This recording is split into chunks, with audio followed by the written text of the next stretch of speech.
This podcast contains potentially adult language, adult themes, definitely drinking, and possibly sexual context. Listener discretion is advised.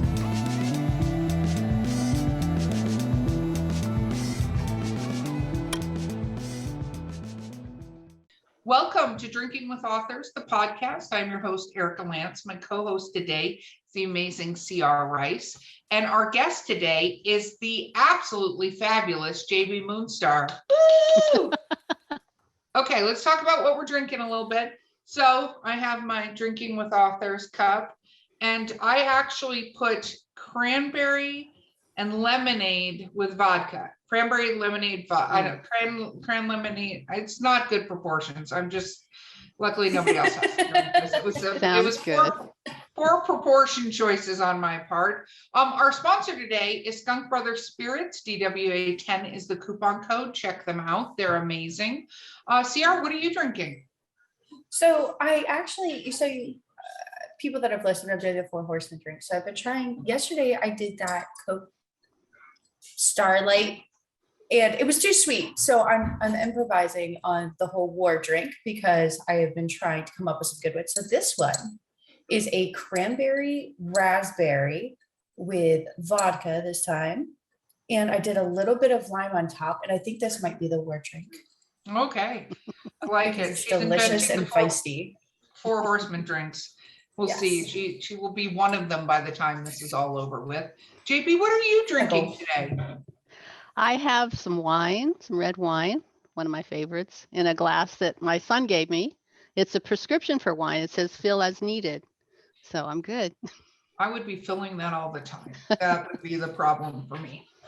Okay, so JP, for anybody out here who's listening, with my new fancy on-air sign, I'm super excited about that. But it's so much clearer tonight. You can almost see the words. I cleaned it, so there was that. Anyway, I cleaned it. I'm such a boss. Let's tell people who are listening what you write. So what do you write?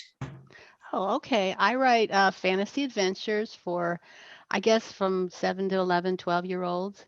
And it's about, the basis is the Arturia Chronicles, where Arturia is a unicorn who's built caverns on the moon so he can rescue animals from Earth that are being killed by humans. And each of the books, I guess this thing is Arturia is a unicorn with a mission, and he rescues animals, and each of the stories it's not a continuous series, but each of them has the same plot, that they are rescuing animals and taking them to the moon to keep them safe, or keeping them safe on Earth, like they might release them or save them from something that's happening to them. And each of the stories is unique. The players, they do have a storyline, but they're all intertwined and they're all different. So you don't have to read 1, 2, 3, 4, 5. You can read 1 through 4 and then 7 and go back to 2. So you don't have to read them in order. And now this is the genre that I recently found out about. This is called middle grade, correct? Correct. This isn't considered young adult, because I was mind blown with the whole thing, because young adult used to be anything from the Vladimir Todd series to the Harry Potter series to all of those, and now it has its own genre, right? Yeah, this is for kids who I guess are reading, but they're like from 2nd grade to 6th grade, not too much. I mean, I like them myself, I read them myself, but anyway, it's for kids who are, I guess, in the 2nd grade through 6th grade or something like that. Just it's a fantasy adventure story, and just lots of fun, dragons and unicorns and things like that. Very cool. When did you start writing? I actually started writing about 12 years ago. I wrote the first book, and I actually wrote it because my daughter was a very advanced reader. She was in elementary school, so she was like at a 10th and 11th grade level when she was in 4th grade. So I didn't want her to be reading 10th and 11th grade books. So I thought I'd write something that had unicorns and dragons and magic and adventure, but it was safe for little eyes, I guess.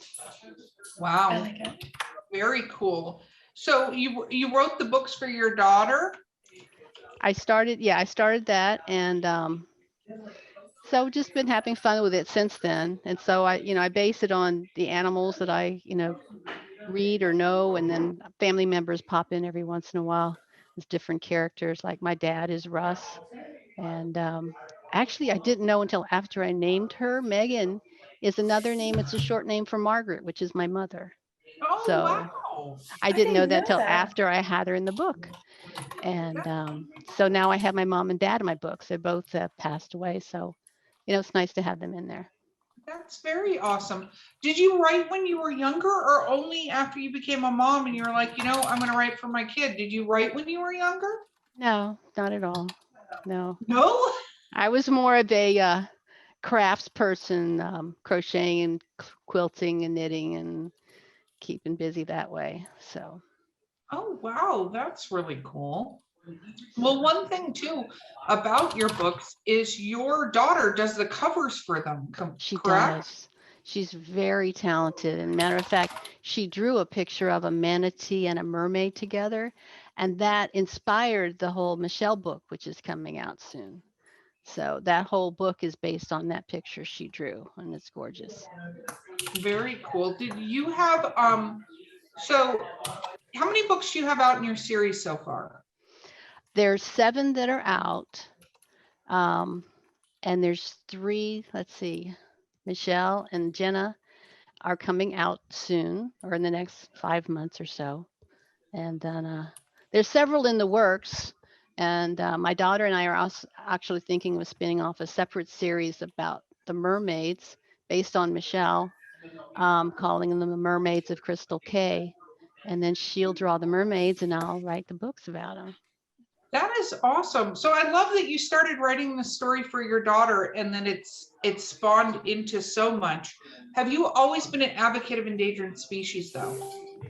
I just, I just can't. I hate cruelty to animals, and I really, try and hope people would be humane to animals. But unfortunately, that's not always the case. And I won't get on my soapbox here, but I just want children to realize that there are things out there that they can know about. I try and put it in a way that it's not get them upset, but I just want them to know that the red wolves are really endangered, and things like that. And the Yellowstone wolves, there's only about 100 of those left.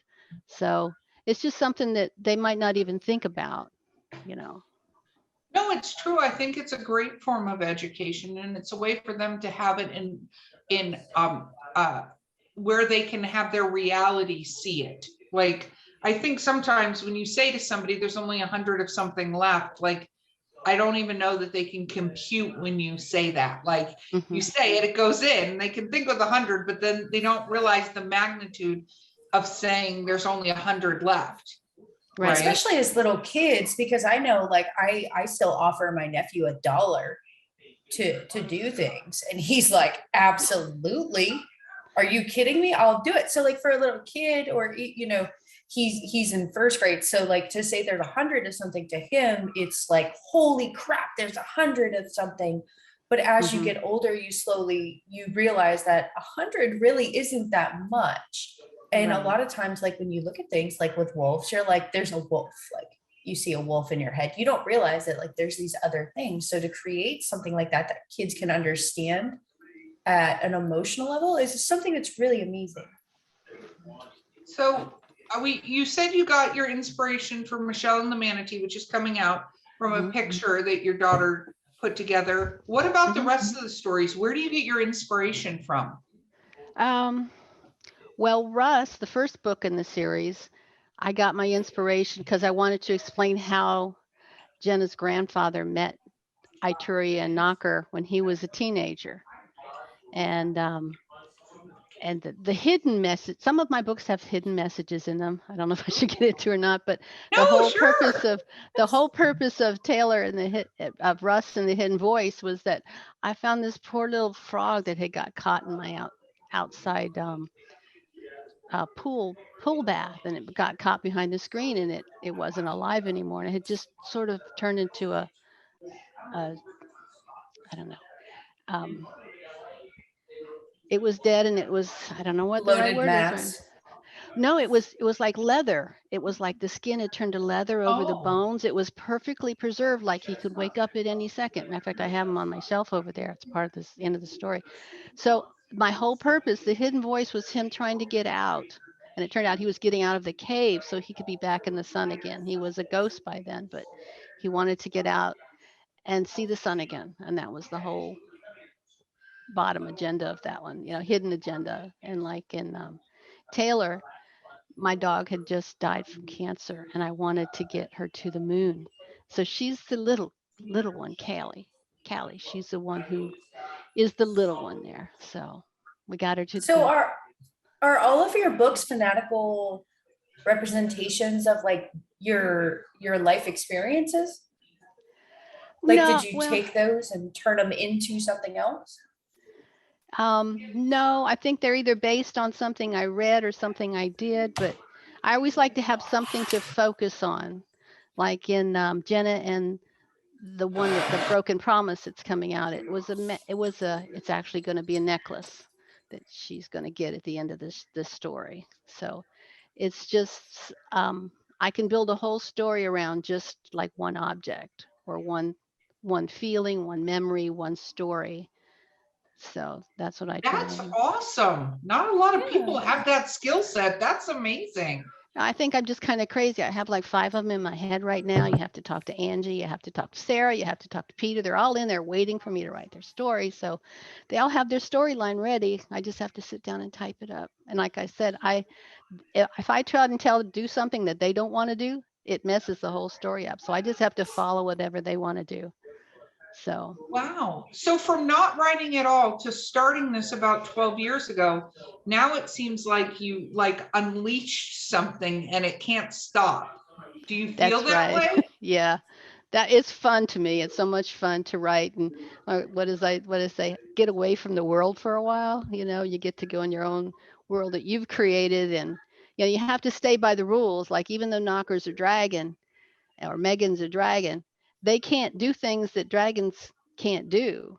Like when Megan was trapped in the cave, she couldn't go up the stairs while she was a dragon, so they had to transform. Well, I'm probably telling you things about the story I shouldn't, but she couldn't go up the stairs because the stairs were too small for a dragon to get through, so you have to figure out how to get her up the stairs.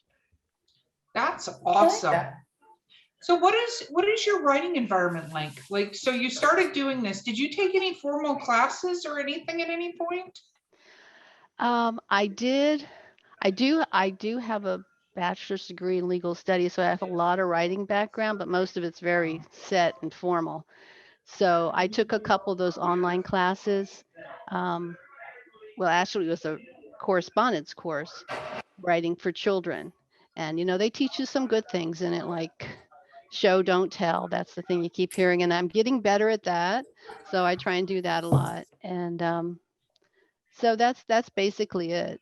I just, I took those 2 classes and learned some stuff, and I just try and put it in the books where it fits.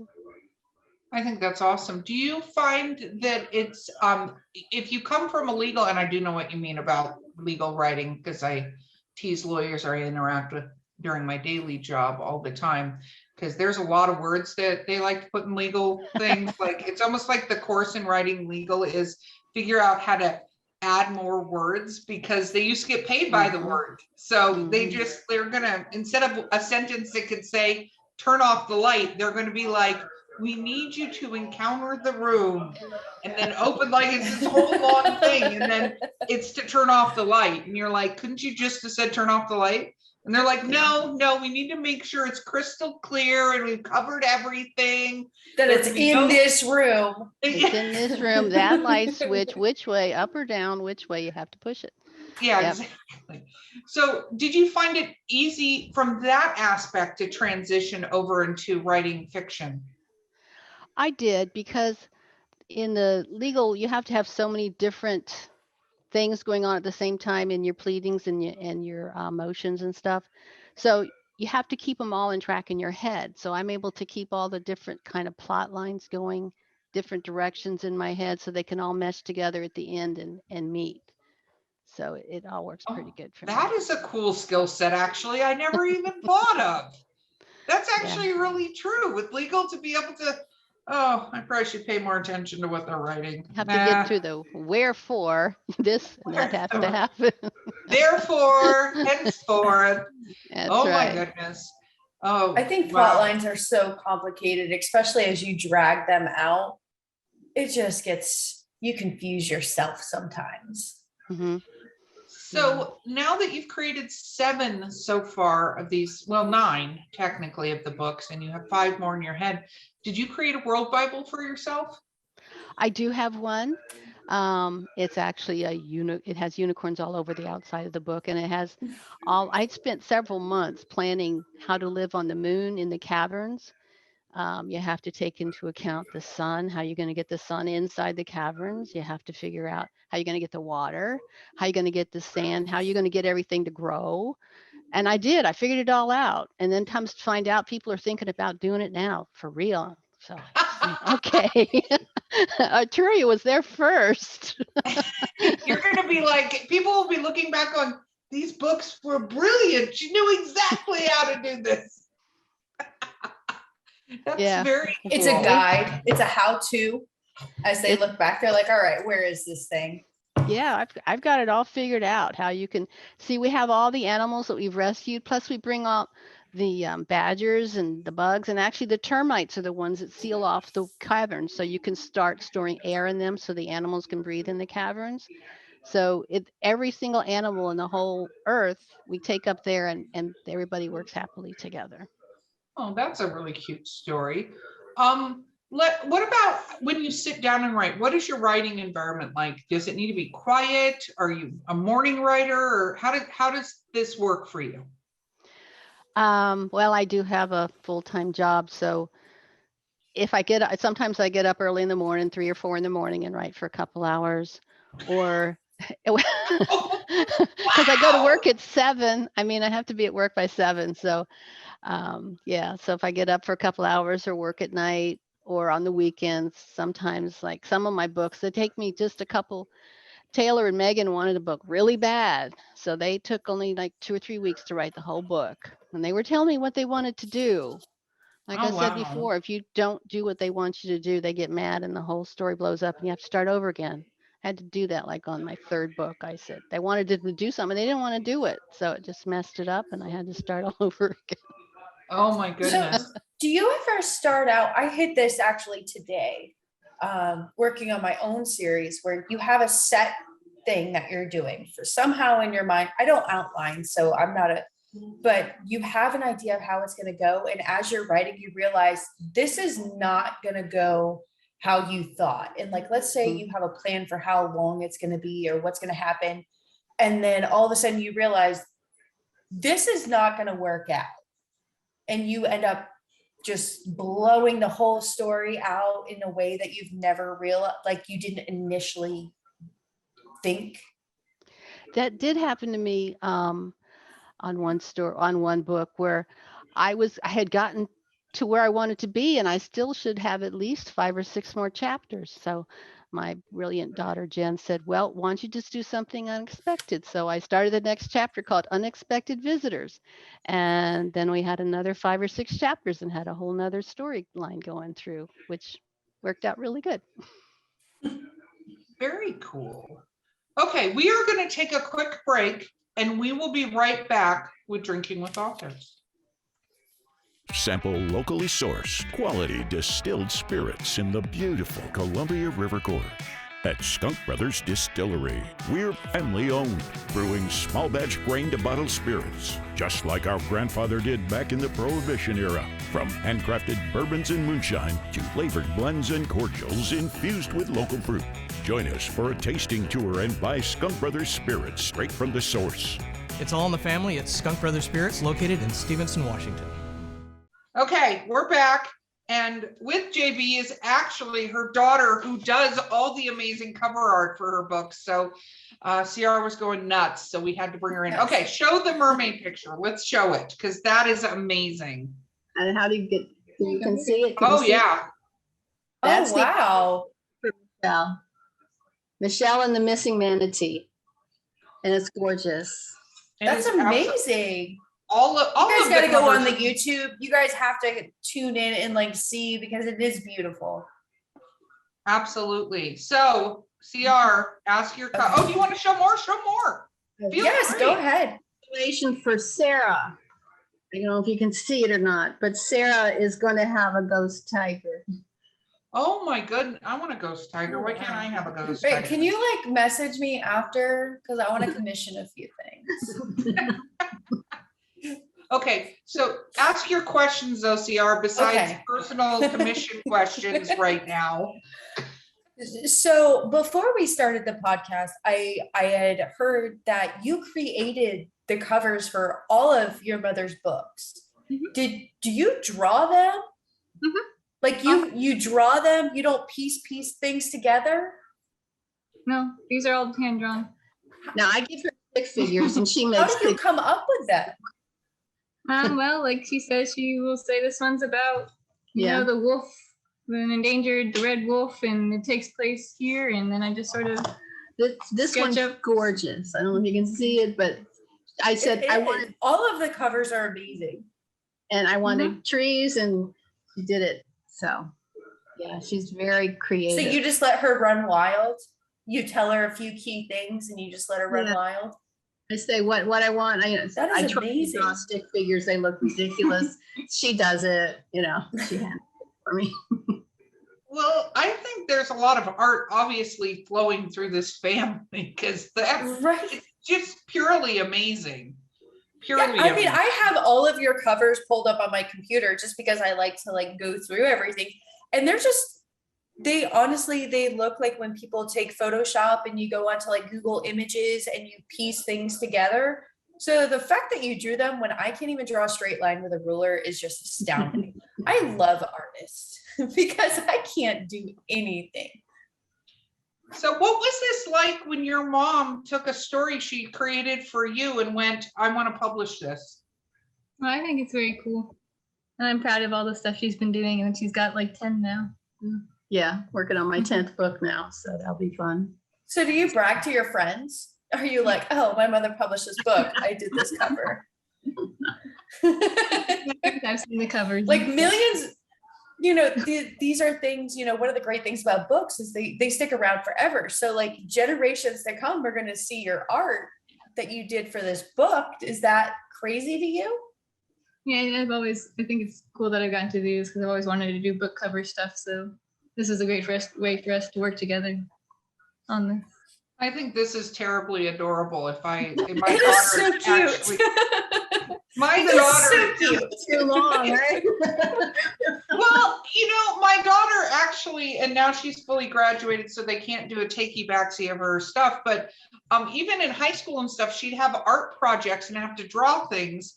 And I'm not an artist by any stretch of the imagination when it comes to that. But she'd show up, and I had to do all of her artwork. She just couldn't do it. Period. Like she was not an artist, and so there was a very long book of stuff that I had to put together for this scarlet letter thing that she had to turn in. And to this day, people are like, you did that, didn't you? And I'm like, yeah, I did that.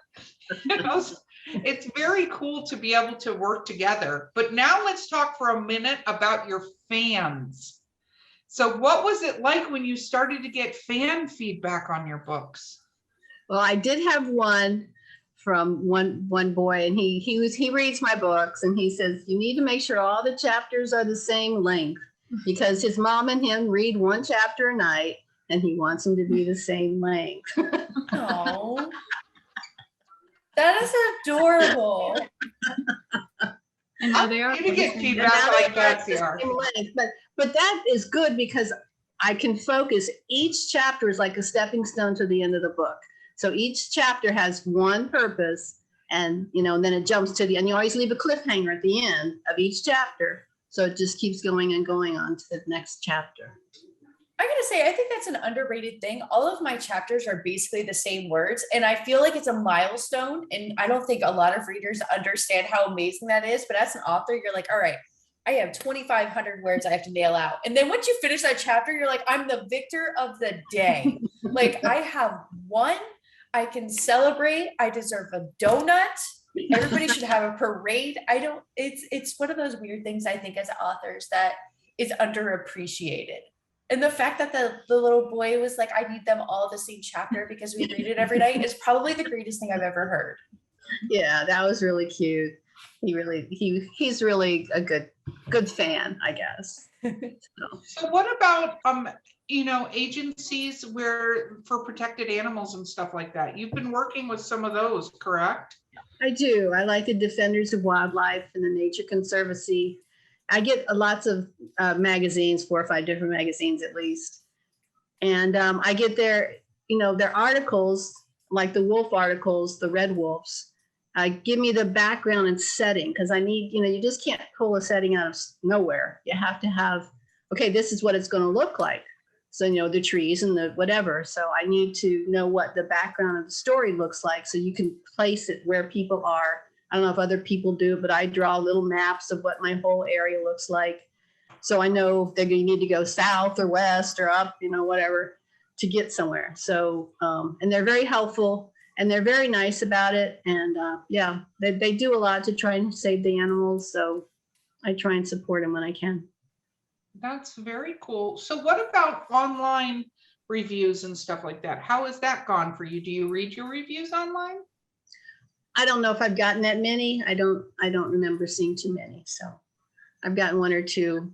I don't know. Reviews You are don't know. so You don't hard. I like that. I'm not going to cyber stalk my thing. Don't write reviews. So I don't think that's, something that's going to happen. I don't think kids go write reviews. I'm not worried about it. That I'm is having very too much true. fun. You write a very difficult genre. Parents will get their kids the book, but they're not like, all right, little Billy, go write this review for this author. Right. So there was, they're not going to write a review. They won't even have, matter of fact, the parent of my number one fan, as he would call himself, she doesn't let him do social media stuff yet. So, he's not on the computer playing all day. So he wouldn't be able to do it anyway. Have you gone to, I know we've had COVID, so that's obviously, changed things with being in person with people, but have you gone to schools or anything like that and read your book or? No, it's just been, the COVID thing is, we haven't gone out of the house. Don't get out much anymore, I guess is the right phrase. Yeah, no, absolutely. Trust me, it changed everything for pretty much almost everyone, going through that. Did you find it at all harder to, you wrote most of your, a lot of your books during the COVID time period. Did that give you more time to focus on that? Oh yeah, that's true. I did. So after I'm at the quilts I'm working on, I made like 10 blankets and crocheted, and I said, okay, gonna work on the books too. So we're good. That's I have to say, awesome. I crochet too. Like I get a lot of smack for it. I crochet all the time. My husband has a 9-foot blanket of the TARDIS. Because if you just can't figure out what you're doing, just working with your hands as you read stuff, everybody knocks it. My family makes fun of me for it, but you know what? You know who they go to? Me. Yep. Well, I will say this with complete honesty. I crochet too. People don't know that. I don't do it a lot, but I actually crochet. Yeah, my husband has a TARDIS blanket. It's like 9 feet, probably weighs 100 pounds. Like I was sweating as I made it. He has a Hydra. I don't know if you guys ever watched Lost. He has a blanket that has all of that. I have so many weird hobbies. But that's fun though. And it's relaxing to do that. Mm-hmm. And you can sit and think plot lines while you're crocheting. So now that we have the two of you here, we have a mermaid series potentially in the works. Is that what I heard? We do. Matter of fact, I've started on the first book. It's gonna be Kimmy and the baby sea dragon. Kimmy gets to raise a baby sea dragon until big enough to go out into the sea. But they have issues to overcome. Like she swims really fast and he doesn't. And he likes to snap at things and she doesn't like that. So we're having a lot of fun with that right now. Oh my gosh, this is so adorable. I can't even. Cute. It is so cute. So your daughter works on the covers with you and you give her a few ideas to come up with them. Does she help you writing wise? I don't know. Does I she, think if I you do get the writing. stuck or, yeah. I think I do the writing part and she does all the pictures for me. At this point, in the Mermaids, I will say in the Mermaid one, we are discussing things together. Like if you're a mermaid, you're going to live for a couple hundred years and you'll still look like a 12-year-old. And we would discuss what they're going to eat, and what their rooms and what they sleep on. They sleep on a rock bed covered with sand, in a cave. So we have it all, we've been talking about it. And mermaids can see well underwater. They have like the night goggle vision, you can see shapes and movements, but their eyes have adapted to see underwater even at night. So I guess wanna we be that have kind of mermaid mermaid. Bible working out. I have terrible vision. That would be spectacular. We need to just go be mermaids. That's what we need to go do. I mean, I'm down. Let's do it. Let's just abandon land life and just, I like it. What do you think is probably the most difficult part about writing for you? I don't know. Sometimes it's finding the time, or sometimes it's just. So when I turn on my brain, it just writes the story, and it's my characters are loose in my brain in writing it. So I can't kind of, in fact, I'll be writing for hours and then I'll get up and I've left them somewhere they don't like. And they'll say, do you want to keep writing for a little while longer so we can get out of here? So. Do you keep notes or do you do voice text or anything like that? Because if you have a day job, like we have day jobs, and you have to do that, sometimes like you're like, I have to do voice memos if something comes to me while I'm sitting there doing something else, because how do you deal with that? I do that. If something comes to me while I'm working, I'll just write a note, stick it on the wall. Don't forget somebody has to do this or something like that. So I do that. We've never had a cover artist on here before. This is so cool. No, I'm like trying to dig more questions. I'm like, what else can I ask her? I'm like, what is your process as an artist? Because I'm assuming it's probably not the same as an author, right? It's not like you sit down and as an artist, like, my mother-in-law always says I'm an artist, which is a lie because it's different. But as an artist, like your mom comes to you and she's like, hey, I need you to make this cover. I want a deer and trees. Go with it. Well, it's sort of similar because I'm also a writer. So you start like looking up references. So get your ideas, find reference images, colors, lighting, like you do an author. What do you want your character to look like? And then you find that inspiration. Then you can start sketching and do a few rough drafts. And then you start finalizing it from there. How long does a cover take you? It depends. For the JV Moonstar ones, I'd say maybe 3 to 4 hours, 6 hours, depending on the complexity of the detail in it. But I'm used to doing so short. She creates those in 6 hours. It's just a couple hours. No big deal. 4 hours, done. I do it between, dinner. I don't know. I don't even think I could color in a color page in 4 hours. I was just thinking that. Like, Corey gets me a coloring book every year because he says I need to de-stress, and coloring is apparently the top way to de-stress. I don't think I can color a coloring page in 4 hours. Now I'm gonna stay focused on that.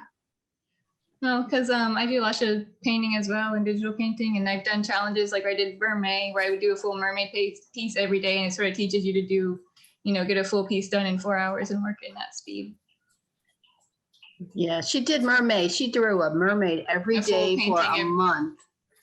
She painted colors and everything, and that's where, yeah. So you use physical tools. You don't use like I do digital, and I do both. I've done both. She's forgetting to tell you she has a bachelor's degree in art and a master's. Wait a second. How old are you? DR, it is not polite to ask people how old they are. And her mom. I thought she was like 15. No, she was already at like 10th grade level at 4 years old. Are you not paying attention to what's going on in this podcast? But then I was like, wait a second, my math isn't working. Maybe I misheard something because like it's just not adding up right. Now she has a bachelor's in art and a master's in graphics design. In something. What? I got my master's in interactive entertainment, so video game design. What are we doing with our lives? I am so Ciara? underaccomplished. I need to go climb a mountain or something now. I don't know. I need something. We're going on a mountain hike this weekend, Erica. That's our plans. We're gonna start wrapping some Seriously, stuff I up need on to our like list. Everest or something like that. I feel very unaccomplished. Struggling right now. I like how that just wrote. I have this and I have that, and I drew 30 mermaids big in deal. 30 days, and I'm like, I wrote it on a Post-it, and maybe that's what I'm gonna accomplish today. Seriously, craziness. That's amazing, though. That truly is I amazing. hope that wasn't an insult at all. You just look very young, and that is a huge compliment. I was like, this girl is rocking this shit out. We didn't No, have You her, still are. we didn't plan on her attending, so she didn't dress the part, right? Well, I doubt That's fine, clothing because would now I make don't her feel look bad about 40. trying- Like, Now I don't feel bad about trying to commission things because I thought you were in high school and I was like, no, that's terrible. She has to focus. But like, no, yes, contact me after this. that's ridiculous. We're doing a podcast here, Ciara. Do you want to ask a writing question, maybe? All right, let's work this out. So now you said your books are all standalones, correct? Yes, they are. And go ahead. Oh, I'm sorry. What is your are you going to continue to, so they're standalones, but are they part of a series? Like, is it all a branch of something? It's called the Arturia Chronicles, and Arturia has commissioned his first guard Knocker to chronicle the adventures of his Arturia's alliance on Earth. And so in the beginning of each book, there's a little letter. Let's see if I can find it real quick. That it says, "Dear readers, this is my chronicling of this story." So every story that has a foreword by the dragon first guard telling him, because that's his job, is to make sure that he chronicles the adventures of Arturia's alliance on Earth. So are there pieces or characters that lace throughout to weave them all together? Yes, like Russ, Okay. who's actually my dad. He is Jenna's grandfather. He's also Russ from the first book. He's also the research leader, team leader in the Jan books. So he just, he's just a background character because you have to have adults somewhere. He doesn't have, he just is there, except for the first one when he's about 12. And then one of the bad guys is in 3 books, and he's in the Jenna, the second Jenna book, the second Taylor book, and the third Jenna book, because he's just not a nice guy. Anyway, so he won't be around after the Jenna book. I'll tell you what happens to him. So we don't kill anybody in our books. It's okay. Don't reveal that. Okay. I doubt any, unfortunately, I doubt many of the adults are going to go, we should let our kids listen to this podcast. Very true. Yeah, you're going to get a Come different on, fan let's base. go listen to this drinking podcast before bed, kids. Yes. Okay. Oh my goodness. We're close to time. JP, what advice would you give to writers out there? Just write. You can always edit it. And what's the thing? You can never edit an empty page. So you just start writing. I know when I write a story, I write it, and it's terrible when I start, but I go through it 4 or 5 times and just make sure everything, you want to get the ideas down and the storyline down. Then you go back and make sure everything sounds good. So just write it. You can't edit an empty page. So I just write it all down and then just edit it as you go along and go back again and read it later, add things to it. But you have to write it down first. Very, I very really cool. like that saying. Yeah, I'm gonna just look. I'm gonna go out of the comfort zone. And what advice would you give cover artists out there, Jen? Yes. Make sure you just practice lots of styles and lots of things. I know when you first start an artist, you like doing, you'll start doing the same things, but make sure you try different landscapes, different types of creatures, different types of characters, and that'll really help when you get to doing more covers, because covers you have to have all those things in there working together. Very cool. Awesome. You guys have been so much fun to have on this podcast. So much It's fun. so and so cool. adorable. It is so adorable. I can't even stand it. Wow.